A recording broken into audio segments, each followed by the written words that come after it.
Hello friends, today I will be discussing one important thing in Excel and I want to share with you this trick how you can do this. For example, if someone tells you to select the cells which is highlighted just below this blue colored bar, so you can see the cells B4 to J4. Okay, if you have to select this, how you will select? You click on the cell B4 and then you drag like this. Okay, this is how all beginners do.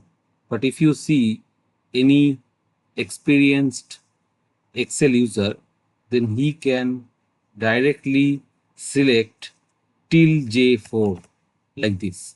So how you can do this? So for doing this, you have to first select B4 and then you have to press Ctrl Shift right arrow key. Then you can select till J4. It will go till the point it is not getting one blank cell. Okay.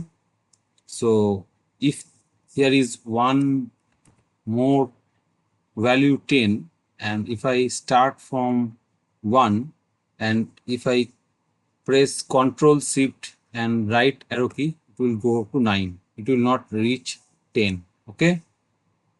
So it will be covering continuous non-blank cells. Okay.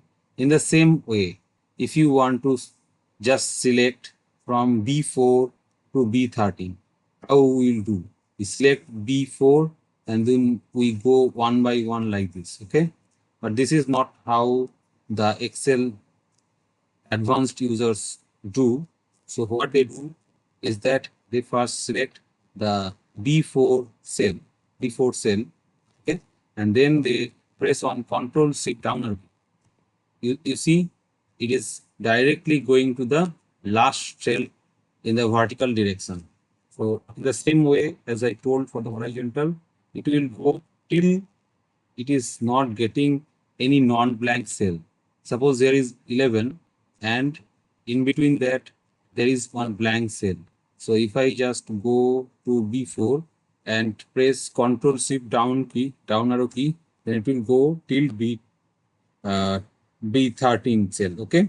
So till 10 it is selecting, but it is not selecting this cell because there is one blank cell. Just put one value over here, 11.5, and then if I just select the B4 cell and if I press on Ctrl Shift down arrow key, you see it is going till 11. So you've understood that if you are pressing Ctrl Shift down arrow key, then in the downward direction, means the vertical direction, it will select the cells till it is not getting any blank cell. So hope this trick will help you to do faster when you are doing any Excel operations. Thank you for watching this video. Bye bye.